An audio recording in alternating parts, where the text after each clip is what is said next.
Le forum de discussion du 18 octobre 2023, c'est avec Charles Alban Daoui. Charles Alban Daoui, bonjour. Bonjour Latifat Kaweda. Les usagers du marché de Couvet sont sommés de quitter sans délai le marché. Oui, c'est vrai, ils sont sommés de quitter sans délai ce marché. C'est une décision qui vient du ministère du Cadre de vie et du Développement durable, une décision qui leur a été répercutée récemment. Et quand vous voyez un peu les conditions dans lesquelles ce marché a été créé, on peut dire sans embâche que c'est un véritable camouflet pour la commune d'Apro-Misrété, pour son maire et tout le conseil communal d'Apro-Misrété. Vous savez, l'histoire de ce marché-là remonte à une affaire d'augmentation de taxes dans le marché de bétail du Dango.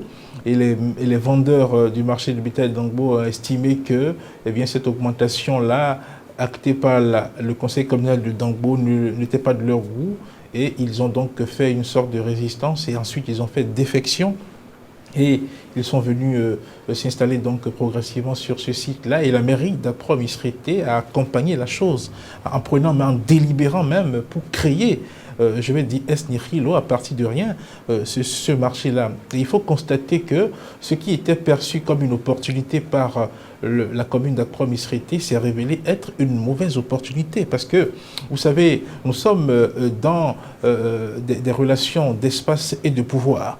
Le conseil communal de Dangbo exerce son pouvoir sur un certain territoire, et dans la commune d'Apro-Misrété également, c'est un espace de pouvoir qui est géré par le maire et son conseil communal. Et quand on est dans des relations de gestion d'espace du pouvoir, on ne devrait pas accepter que une décision soit prise par le pouvoir local d'à côté, et que ceux qui sont censés exécuter, ceux qui sont censés subir la décision refusent de la subir, et qu'à côté, l'autre espace de pouvoir cautionne la chose. Donc c'était vraiment une mauvaise opportunité. Malheureusement, le maire de la commune d'Apro-Misrété et son conseil communal n'ont pas perçu la chose ainsi. On s'étonne que toutes ces personnes réunies là n'aient pas perçu que c'était vraiment une mauvaise opportunité qu'ils étaient en train de saisir. Et on constate aujourd'hui que ils sont tout simplement obligés de constater que le marché va disparaître, puisque on est dans un pays où quand l'autorité prend une décision, il faut la respecter. On ne va pas voir le conseil communal d'Apro-Misrété aller contre la décision du ministre du cadre de vie. Ce ne serait pas possible, parce que le faire, ce serait créer une situation de pagaille. Et si le maire et son conseil communal s'aventurent sur ce terrain-là, les tests permettent dans ce pays de démettre un maire en fonction. Donc vous voyez un peu, il s'agit d'une situation que la commune d'Apro-Misrété pouvait éviter, mais malheureusement, ils n'ont pas eu la lucidité nécessaire pour analyser la situation pour eux. Et si les vendeurs du marché de bétail de Dangbo ont quitté là-bas à cause d'une augmentation de taxes, si eux, ils accueillent le marché, ils vont percevoir également des redevances et alimenter leur caisse. Ça a été, comment dirais-je, la lecture primaire et je vais dire grégaire qui a été faite de la situation. On n'a pas analysé dans le fond, et malheureusement, on est en train de constater maintenant que oui, ils ont le dos au mur. Ils vont devoir constater que la disparition de ce marché-là, si cela ne se fait pas de plein gré, l'autorité publique le fera de force avec les moyens qu'il le faut, puisque oui, que ce soit le préfet ou que ce soit le ministère, ils sont dépositaires donc de la force publique.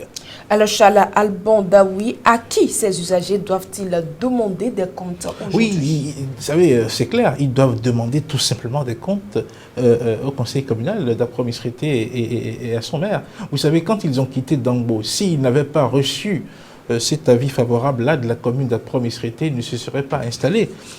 Donc, s'ils ont fait des investissements, oui, parce que tous les hangars qui sont dans le marché de Couvet, c'est un investissement qui ont été investissements faits par les marchands de bétail, mais également d'autres personnes qui sont venues. Ça a un coût. Et si aujourd'hui on doit détruire tout ça également, il faut voir toutes les pertes. Donc s'ils doivent demander des comptes, c'est demander des comptes à la mairie d'Apro-Misrété qui les a accueillis et qui a profité d'une situation pour délibérer, pour prendre des décisions, pour dire oui, nous, au sein du conseil communal d'Apro-Misrété, nous vous acceptons, nous vous accueillons, nous prenons la procédure légale pour vous accueillir. Or, en réalité, il n'en est rien. Dans la décision qui est rendue par le ministère du cadre de vie, on parle de marché illicite. Vous voyez, on parle de marché.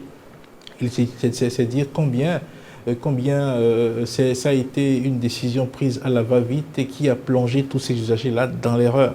Donc ils peuvent demander des comptes, ils peuvent demander même à être dédommagés par le conseil communal d'administration qui les a traînés. Et si cette situation arrive, c'est parce que aussi, quand vous prenez la première quand vous prenez Dango, quand vous prenez Porte-Nouveau, voilà des communes qui sont limitrophes et qui s'interpénètrent. C'est parce que dans cet espace-là, il y a ce qu'on appelle les espaces d'intercommunalité. Et il se fait que dans les espaces d'intercommunalité, on n'accepte pas que ce genre de choses arrivent. On ne peut pas accepter qu'une commune frontalière de l'autre prennent une décision et que les gens qui sont censés suivre la décision quittent l'autre espace pour venir se réfugier sur l'espace contigu et que ceux qui sont autorités de cet espace-là accueillent la chose et la valident. Dans les espaces d'intercommunalité, on fait en sorte que l'intérêt commun soit sauvegardé. Donc je pense que dans le département de Lomé, d'abord c'était ça. Il n'y a que l'union, par exemple, de ce qu'on appelle les communes de Lemay, c'est un truc qui ne fonctionne pas du tout. Et quand on va dans la vallée aussi, ça ne fonctionne pas vraiment. Et quand on revient encore dans les espaces d'intercommunalité, on constate que ça ne fonctionne pas du tout. Donc, au niveau, comment dirais-je, des communes de cet espace-là, il est temps qu'ils s'asseyent pour travailler dans une, comment dirais-je, une bonne intelligence pour permettre que les intérêts leurs intérêts soient sauvegardés. Les gens d'administration ont oublié qu'eux-mêmes, quand ils vont commencer à demander des taxes, des redevances à ces marchands-là, quand ces marchands-là vont estimer un jour que oui, ce qu'on leur demande est de trop, ils ont oublié qu'ils peuvent encore faire le mouvement contraire. Donc, c'est pour ça que je disais qu'une décision qui a été prise, est bien sûr une analyse primaire et grégaire, ils n'ont pas vraiment creusé à fond et c'est dommage que tout un conseil communal, comment dirais-je, l'exécutif de la commune et tout ce qu'il y a comme conseiller au sein de cette commune-là n'ont pas perçu la chose ainsi et ont délibéré malheureusement pour dire oui que nous créons le marché de Couvet. C'est donc un camouflet. Je ne sais pas quand est-ce qu'ils vont s'en remettre. Nous irons sur le terrain pour constater concrètement ce qu'il en est de ce marché-là dans les jours à venir. Merci à vous, Charles Alban Daoui. C'est moi qui vous remercie. Mesdames et messieurs, c'est la fin du forum de discussion du 18 octobre 2023.